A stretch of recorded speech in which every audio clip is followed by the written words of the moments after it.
Hey guys, welcome back to my channel.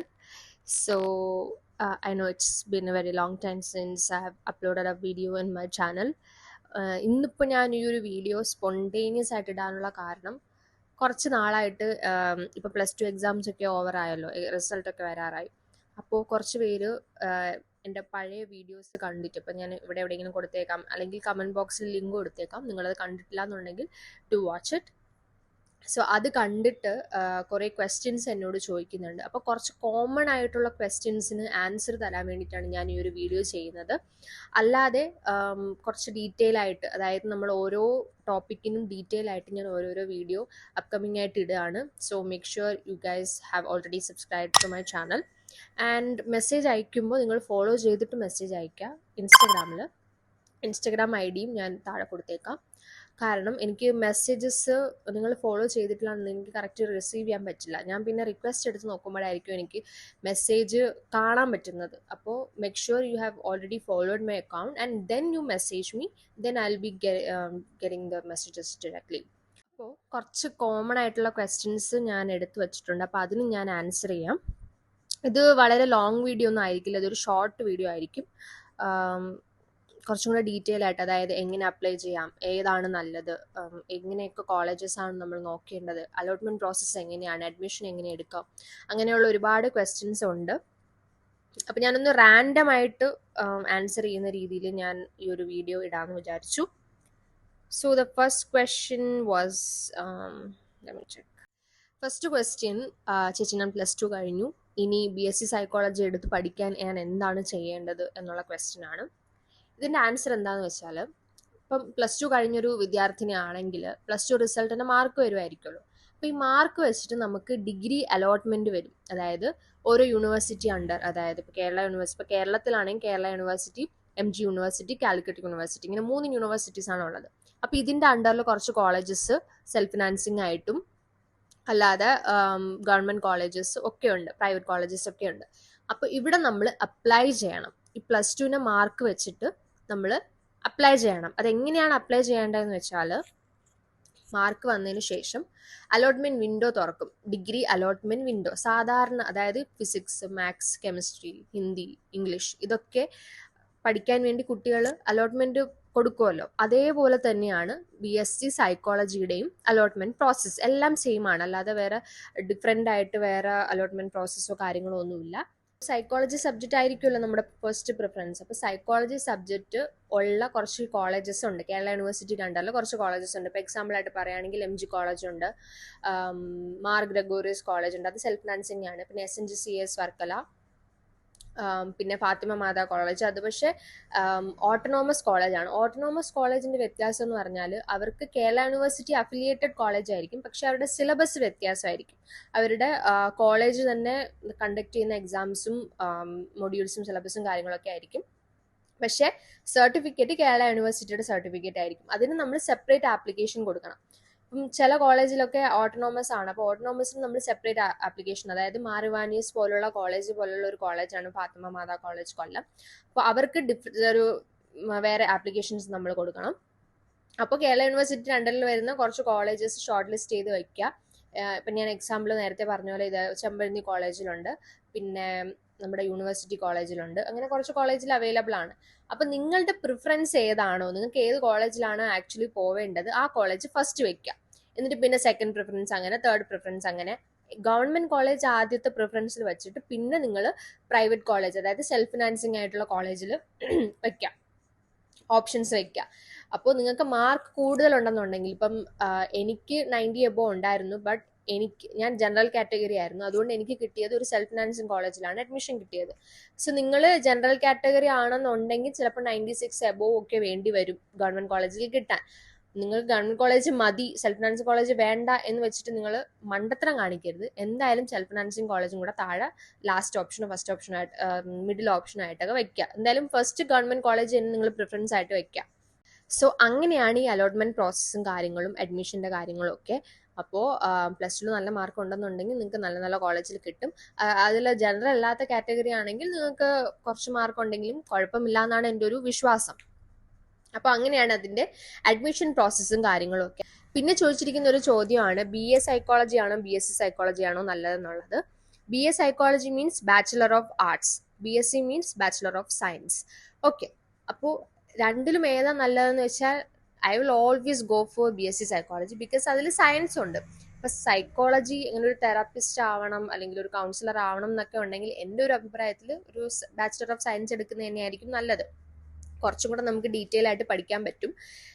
പിന്നെ കേരള യൂണിവേഴ്സിറ്റിയുടെ അണ്ടറിൽ BA സൈക്കോളജി യൂണിവേഴ്സിറ്റി കോളേജിൽ മാത്രമേ MA സൈക്കോളജി ആണെന്ന് തോന്നുന്നു യൂണിവേഴ്സിറ്റി കോളേജിലുള്ളത്. എനിക്കത് കറക്റ്റ് അറിയില്ല, അത് ഞാൻ പിന്നെ റെഫർ ചെയ്തിട്ട് പറഞ്ഞുതരാം.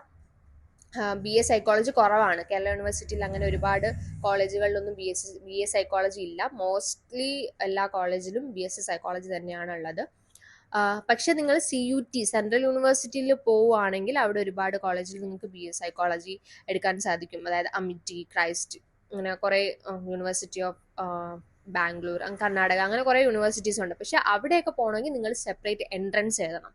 CUET എന്ന് പറയുന്ന കോമൺ യൂണിവേഴ്സിറ്റി എൻട്രൻസ് എക്സാം എഴുതണം. എന്നാൽ മാത്രമേ നിങ്ങൾക്ക് അവിടെ അഡ്മിഷൻ കിട്ടുള്ളൂ. ഇതിനെ പറ്റിയുള്ള ഡീറ്റെയിൽ ആയിട്ടുള്ള വീഡിയോ ഞാൻ പിന്നെ അടുത്തൊരു വീഡിയോ ആയിട്ട് അപ്ലോഡ് ചെയ്യുന്നത്. റാൻഡമായിട്ടൊരു കൺഫ്യൂഷൻസ് തീർക്കുന്ന ഒരു വീഡിയോ ആണ്. ഞാൻ ഒട്ടും അത്രയ്ക്കും പ്രിപ്പയർഡ് അല്ല, ഒരുപാട് DMs വരുന്നത് കൊണ്ടാണ് ഞാൻ ഈ ഒരു വീഡിയോ ഇപ്പം തന്നെ അപ്ലോഡ് ചെയ്യാമെന്ന് വിചാരിച്ചത്. ഓക്കെ, അപ്പോൾ അങ്ങനെയാണ് കാര്യം. അത് കഴിഞ്ഞിട്ട് നെക്സ്റ്റ് ക്വസ്റ്റ്യൻസ് വരുന്നത് BSc കഴിഞ്ഞിട്ട് എന്താണ് ജോബ് ഓപ്പർച്യൂണിറ്റീസ് ഉണ്ടാവുമോ എന്ന് ചോദിക്കുന്നുണ്ട്. ഓഫ് കോഴ്സ് BSc സൈക്കോളജി കഴിഞ്ഞിട്ട് there is no any job opportunity. നിങ്ങൾക്ക് BSc സൈക്കോളജി വെച്ചിട്ട് മാത്രം ഒരു ജോലിക്കോ അല്ലെങ്കിൽ ഒരു കൗൺസിലറായിട്ടോ തെറാപ്പിസ്റ്റ് ആയിട്ടോ എങ്ങും വർക്ക് ചെയ്യാൻ പറ്റില്ല. എനിക്ക് തോന്നുന്നു നിങ്ങൾക്ക് വേണമെങ്കിൽ ഏതെങ്കിലും ഒരു സ്കൂളിൽ കയറാം, ഒരു പ്രൈവറ്റ് സ്കൂളിൽ ഒരു സ്റ്റുഡൻറ് കൗൺസിലറായിട്ടോ അല്ലെങ്കിൽ കൗൺസിലിംഗ് ആയിട്ടോ ഒക്കെ കയറാം. പക്ഷെ അതെനിക്ക് തോന്നുന്നില്ല അത്രയും ഒരുപാട് വേക്കൻസി അല്ലെങ്കിൽ ഓഫേഴ്സോ ഒന്നും ഉണ്ടാവുമെന്ന് എനിക്ക് തോന്നുന്നില്ല. It's best to go for MSc after BSc psychology. MSc means Master of Science, and there is MA as well, Master of Arts. BSc കഴിഞ്ഞവർക്ക് MSc choose ചെയ്യാം, MA ചൂസ് ചെയ്യാം. MSc എടുക്കുമ്പോഴും നിങ്ങൾക്ക് CUET എക്സാംസ് എഴുതണം for applying for the universities, especially for the central universities. പിന്നെ ഒരുപാട് വേറെ colleges ഉണ്ട്, അതായത് ക്രൈസ്റ്റ് യൂണിവേഴ്സിറ്റി, അമിറ്റി യൂണിവേഴ്സിറ്റി, ഇവിടെയൊക്കെ ചിലയിടത്ത് എൻട്രൻസ് മാൻഡറ്ററി ആണ്. ക്രൈസ്റ്റ് യൂണിവേഴ്സിറ്റിയിലൊക്കെ എൻട്രൻസ് മാൻഡറ്ററി ആണ്. When it comes to Kerala University, Kariavattom campus പോലുള്ള ക്യാമ്പസുകളിൽ സെപ്പറേറ്റ് എൻട്രൻസ് ഉണ്ട്. പക്ഷെ ബാക്കി പ്രൈവറ്റ് കോളേജ്, ഗവൺമെൻറ് കോളേജിലൊന്നും എൻട്രൻസ് എക്സാം ഇല്ല, എല്ലാം അലോട്ട്മെൻറ്റ് പ്രോസസ്സാണ്. കേരള യൂണിവേഴ്സിറ്റിയുടെ അണ്ടറിൽ MSc ഉള്ള കോളേജസ് വളരെ കുറവാണ്. MG യൂണിവേഴ്സിറ്റിയിലും കാലിക്കറ്റ് യൂണിവേഴ്സിറ്റിയിലുമാണ് കൂടുതലുള്ളത്. എൻ്റെ ഒരുപാട് ഫ്രണ്ട്സും MG യൂണിവേഴ്സിറ്റിയിലാണ് ഇപ്പോൾ പഠിക്കുന്നത്. അപ്പോൾ അവിടെയാണ് ഒരുപാട് കോളേജസ് ഉള്ളത്. കൊച്ചി, കോട്ടയം, അവിടെയൊക്കെ കുറച്ച് കോളേജസ് ഉണ്ട്, അവിടെയാണ് കൂടുതലും ഉള്ളത്. അപ്പോൾ after BSc you definitely have to go for MSc psychology for your of course your career in the psychology. And after MSc, പിന്നെ MScയിൽ ഒരുപാടുണ്ട്. ക്ലിനിക്കൽ സൈക്കോളജി ഉണ്ട്, കൗൺസിലിംഗ് സൈക്കോളജി ഉണ്ട്. അതാണ് മെയിനായിട്ട് നമ്മുടെ ഇന്ത്യക്കകത്തുള്ള. MSc സൈക്കോളജി ഉണ്ട്, MSc ക്ലിനിക്കൽ സൈക്കോളജി ഉണ്ട്, MSc counselling psychology ഉണ്ട്. MSc കൗൺസിലിംഗ് സൈക്കോളജി ഗ്രാജുവേറ്റ് ആണെന്നുണ്ടെങ്കിൽ ലയോള കോളേജിൽ MSc കൗൺസിലിംഗ് സൈക്കോളജി ഉണ്ട്. അവിടുത്തെ അഡ്മിഷൻ പ്രോസസ്സ് അലോട്ട്മെന്റ് ആണ്. മിനിമം 80% വേണം നിങ്ങൾക്ക് MScയിൽ അഡ്മിഷൻ കിട്ടണമെങ്കിൽ. കൗൺസിലിംഗ് സൈക്കോളജിയിലോട്ട് പോയാൽ നിങ്ങൾക്കൊരു ക്ലിനിക്ക് ഇട്ടിട്ട് നിങ്ങൾക്ക് ഒരു പ്രൈവറ്റ് പ്രാക്ടീസ് ചെയ്യാൻ പറ്റും ആഫ്റ്റർ ഗെറ്റിംഗ് RCI ലൈസൻസ്. അഥവാ നിങ്ങൾ ഇനിയിപ്പോൾ ക്ലിനിക്കൽ സൈക്കോളജിയിലാണ് പോകുന്നതെന്നുണ്ടെങ്കിൽ ക്ലിനിക്കൽ സൈക്കോളജിയും കേരളത്തിൽ കുറവാണ്. യൂണിവേഴ്സിറ്റി മൂന്നിലും, കാലിക്കറ്റിലാണെങ്കിലും MGയിലാണെങ്കിലും കേരളയിലാണെങ്കിലും MSc ക്ലിനിക്കൽ സൈക്കോളജി വളരെ കുറവാണ്. പക്ഷെ സെൻട്രൽ യൂണിവേഴ്സിറ്റി പോലുള്ള ഔട്ട്സൈഡ് കേരളയിൽ പോവുകയാണെങ്കിൽ നിങ്ങൾക്ക് MSc ക്ലിനിക്കൽ സൈക്കോളജി ഓപ്റ്റ് ചെയ്യാൻ സാധിക്കും. Next MSc സൈക്കോളജിയാണ്. അതാണ് കൂടുതലും കേരള യൂണിവേഴ്സിറ്റിയിലാണെങ്കിലും MGയിലാണെങ്കിലും കാലിക്കറ്റിലാണെങ്കിലും ഉള്ളത്. അവിടെയൊക്കെ നിങ്ങൾക്ക് അലോട്ട്മെന്റ് പ്രോസസ്സ് വഴിയും അതല്ലാതെ എൻട്രൻസ് എക്സാംസ് എഴുതിയും നിങ്ങൾക്ക് കയറാൻ സാധിക്കുന്നതാണ്. അത് എല്ലായിടത്തും ആപ്ലിക്കബിൾ ആണ്, അത് ഇങ്ങനെയൊന്നുമല്ല. പക്ഷെ നിങ്ങൾ MSc ക്ലിനിക്കൽ സൈക്കോളജിയാണ് എടുക്കുന്നതെങ്കിൽ നിങ്ങൾക്കൊരു പ്രൈവറ്റ് ക്ലിനിക്ക് ഇട്ടിട്ട് ഒരു പ്രാക്ടീസ് നടത്താൻ പറ്റില്ല. For that you need to have PhD. MPhil then PhD. നിങ്ങളൊരു ഡോക്ടറേറ്റ് ഓഫ് സൈക്കോളജി ആയാലേ, അതായത് ഡോക്ടർ ഓഫ് സൈക്കോളജി എന്ന് പറയുന്നൊരു അച്ചീവ്മെന്റ് എടുത്താൽ മാത്രമേ നിങ്ങൾക്കൊരു പ്രൈവറ്റ് പ്രാക്ടീസ് തുടങ്ങാൻ പറ്റും if you R opting four MSc clinical psychology. അല്ലാതെ ഉണ്ടെങ്കിൽ നിങ്ങൾക്ക് ഒരു കൗൺസിലിംഗ് സൈക്കോളജിസ്റ്റിന്റെ കീഴിൽ വർക്ക് ചെയ്യാൻ സാധിക്കുന്നതാണ്. ഓക്കെ, MSc ക്ലിനിക്കൽ സൈക്കോളജി ആണെങ്കിലും നിങ്ങൾക്കൊരു കൗൺസിലിംഗ് സൈക്കോളജിസ്റ്റിന്റെ കീഴിൽ വർക്ക് ചെയ്യാൻ സാധിക്കുന്നതാണ്. അതല്ലാന്നുണ്ടെങ്കിൽ നിങ്ങൾ MPhil എടുക്കണം. MSc കഴിഞ്ഞിട്ട് MPhil എടുക്കണം. MPhil master of philosophy. MPhil ഈ വർഷം തൊട്ട് വേറെ പേരാണ്, MA ക്ലിനിക്കൽ സൈക്കോളജി എന്നാണ് അതിന്റെ പേര് വന്നിട്ട് ഉള്ളത്. അപ്പൊ അതാണ് നിങ്ങൾക്ക് അടുത്ത സ്റ്റെപ്പ് എന്ന് പറയുന്നത്. MSc കഴിഞ്ഞിട്ടുള്ള അടുത്ത സ്റ്റെപ്പ് എന്ന് പറയുന്നത് MPhil ആണ്. MPhilന്റെ പേര് ഇപ്പോൾ MA ക്ലിനിക്കൽ സൈക്കോളജി എന്നാണ്. അത് നിങ്ങൾ എടുക്കണം. അതെനിക്ക് തോന്നുന്നു 2 വർഷമാണ് അത് ഉള്ളത്. അത് കഴിഞ്ഞിട്ട് നിങ്ങൾ ഡോക്ടറേറ്റ് എടുക്കണം, അതായത് PhD, ഡോക്ടർ ഓഫ് സൈക്കോളജി. അത് എനിക്ക് തോന്നുന്നു 4-5 വർഷം നിങ്ങൾ റിസർച്ച് ചെയ്യണം, എന്നാൽ നിങ്ങൾക്ക് ഡോക്ടറേറ്റ് എടുക്കാം. അല്ലാതെ നിങ്ങൾക്ക് നെറ്റ് എഴുതാം, MSc കഴിഞ്ഞിട്ട് നെറ്റ് എഴുതാം, PSC എക്സാംസിന് പോവാം, അങ്ങനെ ഒരുപാട് ഓപ്ഷൻസ് അല്ലാതെയും ഉണ്ട്. അപ്പൊ ഇതാണ് നിങ്ങളുടെ സൈക്കോളജിയിലെ ഒരു കരിയർ എന്ന് പറയുന്നത്. ഒരു അവിയൽ പരുവത്തിലാണ് ഞാൻ പറഞ്ഞു തന്നതെന്ന് അറിയാം, എന്നാലും ഒരു ഐഡിയ കിട്ടാൻ വേണ്ടിയിട്ടാണ്. ഇങ്ങനെ ഒരു വീഡിയോ ഞാൻ ഇതുവരെ യൂട്യൂബ് ചാനലിൽ ഇട്ടിട്ടില്ല, അതുകൊണ്ടാണ് ഞാൻ ഈ ഒരു വീഡിയോ ഇപ്പോൾ പോസ്റ്റ് ചെയ്യുന്നത്. Hope you guys understood what I really meant to say. പിന്നെ കോമൺ ആയിട്ട് ചോദിച്ചിരിക്കുന്ന ക്വസ്റ്റ്യൻസ് എന്ന് വെച്ചാൽ ജോബ് ഓപ്പർച്യൂണിറ്റീസ് ഉണ്ടോ എന്നാണ് ചോദിച്ചിരിക്കുന്നത്. Job opportunities in India it's very less, to be very frank, because job opportunity വളരെ കുറവാണ് എന്ന് വേണമെങ്കിൽ തന്നെ പറയാം. അതൊരു ഗ്രോയിങ് ഫീൽഡ് ആണെങ്കിൽ പോലും ഇപ്പോൾ ഒരുപാട് AIs ഉണ്ട്, അതായത് ChatGPT, DeepSeek, അങ്ങനെ ഒരുപാട് AIs ഉള്ളത് കാരണം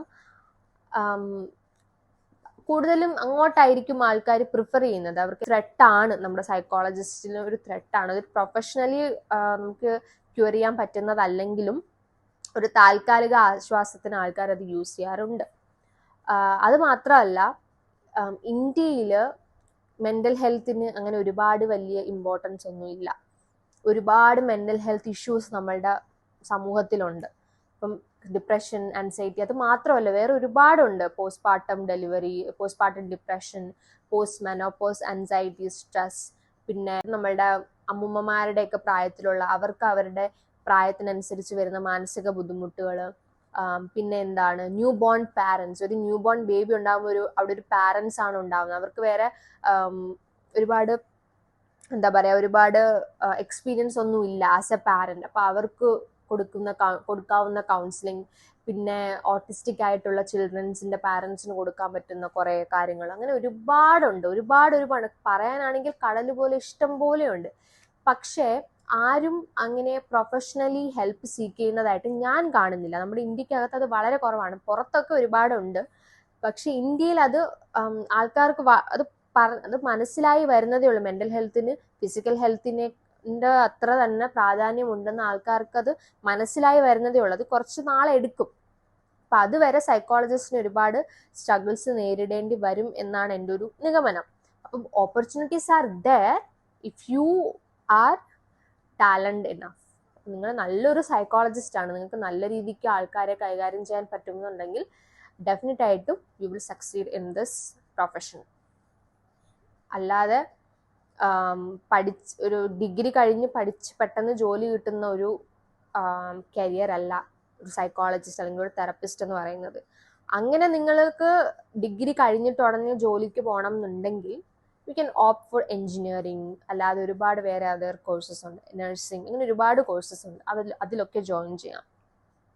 പക്ഷെ നിങ്ങൾക്ക് ഒരു പണ്ട് തൊട്ടേ സൈക്കോളജിസ്റ്റ് ആവണം എന്ന് ആഗ്രഹമുണ്ട്, എനിക്ക് ഒരുപാട് നാള് പഠിച്ച് മനസ്സിലാക്കി സ്ട്രഗിൾസ് ഒക്കെ ഫേസ് ചെയ്യാൻ പറ്റും, പതുക്കെയൊക്കെ മതി ജോലി എന്നുണ്ടെന്നുണ്ടെങ്കിൽ നിങ്ങൾക്ക് സൈക്കോളജി ഓപ്റ്റ് ചെയ്യാം.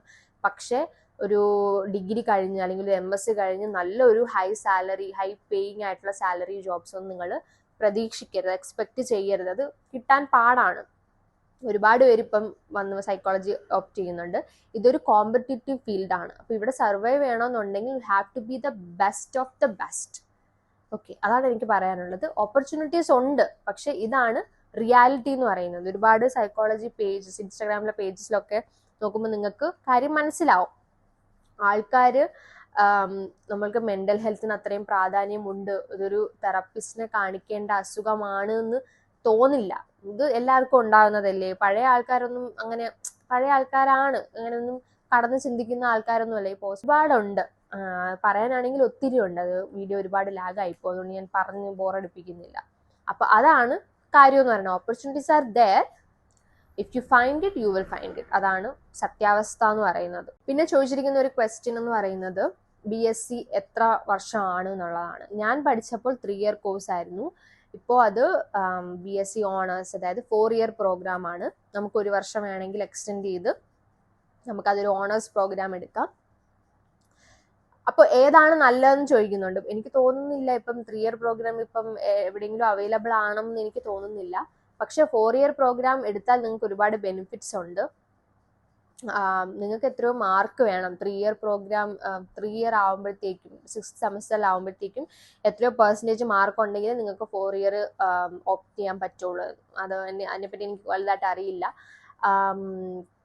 ഓക്കെ, അപ്പോൾ അത് കഴിഞ്ഞിട്ടും ജോലി കിട്ടുമെന്ന്, അത് കഴിഞ്ഞിട്ട് നിങ്ങൾക്ക് MSc ചൂസ് ചെയ്യാതെ തന്നെ നിങ്ങൾക്ക് direct MA clinical psychology choose ചെയ്യാം. അത് നിങ്ങളുടെ ഒരു പ്ലസ് പോയിന്റ് ആണ്. അതുകൊണ്ട് ഈ 3 വർഷം നല്ല രീതിക്ക് പഠിച്ചാൽ നിങ്ങൾക്ക് നിങ്ങളുടെ 1 വർഷം സേവ് ചെയ്ത് നിങ്ങൾക്ക് ഡയറക്റ്റ് MA ക്ലിനിക്കൽ സൈക്കോളജി, അതായത് MPhil, പണ്ടത്തെ MPhil നിങ്ങൾക്ക് ജോയിൻ ചെയ്യാൻ സാധിക്കുന്നതാണ്. പിന്നെ ചോദിച്ചിരിക്കുന്ന ഒരു ക്വസ്റ്റ്യൻ, ഓക്കെ, അപ്പം ഇതിലത്രേ ഉള്ളൂ. വേറെ എന്തെങ്കിലും ഉണ്ടോ? അപ്പം ഇതിൽ സിലബസും ഒക്കെ വ്യത്യാസമാണ്, ഒരുപാട് എക്സ്പെരിമെന്റ്സും കാര്യങ്ങളും ഒക്കെ ഉണ്ട്. ഇത് കഴിഞ്ഞാലും നിങ്ങൾക്ക് എനിക്ക് തോന്നുന്നു കറക്റ്റ് RCA. പിന്നെ ചോദിച്ചിരിക്കുന്നത് മെയിനായിട്ടും +2 ഹ്യൂമാനിറ്റീസ് അല്ലെങ്കിൽ കൊമേഴ്സ് എടുത്ത കുട്ടികൾക്ക് BSc സൈക്കോളജിക്ക് ഓപ്റ്റ് ചെയ്യാൻ പറ്റുമോ എന്നാണ് ചോദിച്ചിരിക്കുന്നത്. അവർക്കും ഓപ്റ്റ് ചെയ്യാം. ഇപ്പം എൻ്റെ ക്ലാസ്സിലും ഒരുപാട് സ്റ്റുഡൻസ് ഉണ്ടായിരുന്നു ഹ്യൂമാനിറ്റീസ് ബാക്ക്ഗ്രൗണ്ട്, കൊമേഴ്സ് ബാക്ക്ഗ്രൗണ്ട് ഒക്കെ ഉള്ളത്. സയൻസ് മാത്രമല്ല, ഹ്യൂമാനിറ്റീസ് ആയിട്ടുള്ള സ്റ്റുഡൻസിനും BSc psychology 4 year course opt ചെയ്യാൻ സാധിക്കുന്നതാണ്. അപ്പം ഇതൊക്കെയായിരുന്നു ഒരുമാതിരിപ്പെട്ട കോമൺ ആയിട്ടുള്ള ക്വസ്റ്റ്യൻസ് എന്നൊക്കെ പറയുന്നത്. പിന്നെ കുറച്ച് പേര് ചോദിക്കുന്നുണ്ട് 90 above ഉണ്ട് ചേച്ചി, എനിക്ക് അഡ്മിഷൻ കിട്ടുമോ, 94 ഉണ്ട് അഡ്മിഷൻ കിട്ടുമോ. ഇതൊക്കെ ഡിപ്പെൻസ് ആണ്. നിങ്ങളുടെ പ്രിഫറൻസ്, നിങ്ങൾ പ്രിഫർ ചെയ്യുന്ന കോളേജസ്, നിങ്ങളുടെ ഇൻഡെക്സ് മാർക്ക്, നിങ്ങളുടെ പെർസെൻറ്റേജ്, നിങ്ങളുടെ കാസ്റ്റ്, ഇതൊക്കെ അതിൽ ഡിപ്പെൻഡഡ് ആണ്. അപ്പം ഇതൊക്കെ അനുസരിച്ചാണ് അഡ്മിഷൻസ് നിങ്ങൾക്ക് കിട്ടുന്നത്. അപ്പോൾ അതൊന്നും എനിക്ക് പ്രെഡിക്റ്റ് ചെയ്യാൻ പറ്റില്ല. വേണമെങ്കിൽ ആശ്വസിപ്പിക്കാൻ കിട്ടില്ല എന്നൊക്കെ പറഞ്ഞു തരാം. പക്ഷെ അത് ടെമ്പററി റിലീഫ് മാത്രമാണ്. അപ്പം അതിലൊന്നും ഒരു കാര്യമില്ല. അപ്പം നിങ്ങൾ എന്തായാലും ട്രൈ ചെയ്യുക. പിന്നെ എൻ്റെ ഒരു സജഷനിൽ, ഇപ്പം നിങ്ങൾക്ക് എഞ്ചിനീയറിംഗ് താല്പര്യമുണ്ട്, എഞ്ചിനീയറിംഗ് പോലുള്ള പ്രൊഫഷണൽ കോഴ്സും താല്പര്യമുണ്ട്, നഴ്സിംഗ് ഒക്കെ താല്പര്യമുണ്ട്, എന്നാൽ സൈക്കോളജി എടുക്കാനും താല്പര്യമുണ്ട്. If you are asking me which one to choose, I'll definitely go for the other course instead of psychology. കാരണം അങ്ങനെ ഒരു 2 താല്പര്യത്തിൽ നിൽക്കുന്ന ഒരു കുട്ടിയാണെന്നുണ്ടെങ്കിൽ, നിങ്ങളുടെ ഫ്യൂച്ചർ ഒന്ന് സെക്യൂർ ചെയ്യണം എന്നുണ്ടെങ്കിൽ നിങ്ങൾ അതേപോലത്തെ കോഴ്സ് എടുക്കുന്നതായിരിക്കും നല്ലത് എന്നാണ് എൻ്റെ ഒരു അഭിപ്രായം. കാരണം ഇതിൽ നിങ്ങൾ ഉദ്ദേശിക്കുന്ന പോലത്തെ ഹൈ സാലറിയോ അല്ലെങ്കിൽ ഭയങ്കര സൂപ്പറായിട്ട് നമുക്ക് എൻജോയ് ചെയ്യാൻ പറ്റുന്ന ഒരു സബ്ജക്റ്റ് അല്ല സൈക്കോളജി എന്ന് പറയുന്നത്. ഒരുപാട് സ്ട്രെസ്, സ്ട്രെയിന്, പിന്നെ മാർക്സിൽ ഉണ്ടാവുന്ന പ്രശ്നങ്ങൾ, നമുക്ക് കാര്യങ്ങൾ പെട്ടെന്ന് മനസ്സിലാവും, പക്ഷെ അത് പേപ്പറിൽ എഴുതുമ്പോൾ അത് കുറച്ച് ടഫാവും. അങ്ങനെയൊക്കെയാണ്. അത് എല്ലാ സബ്ജക്റ്റും അങ്ങനെയാണെന്നാണ് എൻ്റെ ഒരു വിശ്വാസം. പക്ഷെ നിങ്ങൾ അങ്ങനെയൊക്കെ പോകാനിരിക്കുന്ന കുട്ടിയാണ്, പക്ഷേ സൈക്കോളജിയിൽ താല്പര്യമുണ്ട്, അതിപ്പോൾ നീറ്റ് എഴുതാൻ താല്പര്യമുള്ള കുട്ടിയാണ്, എന്നാൽ സൈക്കോളജിയിൽ താല്പര്യം ഉണ്ടെന്നുണ്ടെങ്കിൽ നിങ്ങളൊന്നും കൂടെ ഒന്ന് ആലോചിക്കുക. നിങ്ങൾക്ക് പെട്ടെന്ന് ജോലി കിട്ടില്ല. സൈക്കോളജിക്ക് ഒരുപാട് കോൺസ് ഉണ്ട്, അതായത് ഒരുപാട് ഡിസഡ്വാൻറ്റേജസ് ഉണ്ട്. ഞാനിപ്പോൾ പറഞ്ഞതുപോലത്തെ പെട്ടെന്ന് ജോലി കിട്ടില്ല, കോമ്പറ്റീറ്റീവ് ഫീൽഡാണ്, നിങ്ങൾക്കൊരു ജോലി ഗ്യാരണ്ടീഡ് ആയിട്ട് നിങ്ങൾക്ക് കോഴ്സിന് ചേരാൻ പറ്റില്ല. ഇന്ത്യയിലെ സ്കോപ്പ് ഗ്രോ ആയിക്കൊണ്ടിരിക്കുന്നതേ ഉള്ളൂ. അങ്ങനെ ഇപ്പോഴും കുറച്ച് അങ്ങനെ ഒരുപാട് സ്കോപ്സും കാര്യങ്ങളൊന്നുമില്ല. പിന്നെ ഈ AIS പോലുള്ള ത്രെഡ്സ് നമുക്ക് ഓൾറെഡി എക്സിസ്റ്റ് ചെയ്യുന്നുണ്ട്. അപ്പോൾ ഇതൊക്കെ കണക്കിലെടുത്ത് വേണം നിങ്ങളൊരു ഡിഗ്രി ഏത് ചെയ്യണം എന്നുള്ളത് തീരുമാനിക്കാൻ. ഇപ്പോൾ +2 കഴിഞ്ഞിട്ട് എന്ത് തരത്തിലുള്ള ഡിഗ്രി എടുക്കണമെന്ന് കൺഫ്യൂഷൻ അടിച്ചിരിക്കുന്നവർക്ക് വേണ്ടിയിട്ടുള്ളൊരു വീഡിയോ ഞാൻ എൻ്റെ ഒരു ലൈഫ് എക്സ്പീരിയൻസ് വെച്ചിട്ട് ഞാൻ ഷെയർ ചെയ്യാം. അതൊരു നെക്സ്റ്റ് വീഡിയോ ആയിട്ട് ഞാൻ വരുന്നതായിരിക്കും. Make sure you have already subscribe to my channel and do follow on my Instagram for the other updates. അപ്പം ഇതൊക്കെയാണ് എനിക്ക് പറയാനുള്ളത്. ഈ ഒരു വീഡിയോയിൽ ഒരുപാട് ലോങ് ആക്കാൻ ഞാൻ ആഗ്രഹിക്കുന്നില്ല. നിങ്ങൾക്ക് ഇനി എന്തെങ്കിലും ഡൗട്ട്സും കാര്യങ്ങളൊക്കെ ഉണ്ടെങ്കിൽ മെസ്സേജ് ചെയ്താൽ മതി, അല്ലെങ്കിൽ കമൻറ്റ് ബോക്സിൽ കമൻറ്റ് ചെയ്യുന്നതായിരിക്കും എനിക്ക് കുറച്ചും കൂടെ എളുപ്പം. കാരണം ഇൻസ്റ്റയിൽ അത്ര ഞാൻ ആക്റ്റീവാണ്, പക്ഷെ മെസ്സേജസിൽ അധികം ഞാൻ അങ്ങനെ ശ്രദ്ധ കൊടുക്കാറില്ല. നിങ്ങൾ കമൻസ് ആയിട്ട് ഇടുമ്പോൾ എനിക്ക് നെക്സ്റ്റ് വീഡിയോ ഇടുമ്പോൾ ആ ഒരു കമൻസിന് റിപ്ലൈ ആയിട്ട് എനിക്ക് പെട്ടെന്ന് തന്നെ നോക്കിയിട്ട് ചെയ്യാൻ പറ്റും. Make sure you have subscribe to my channel. By.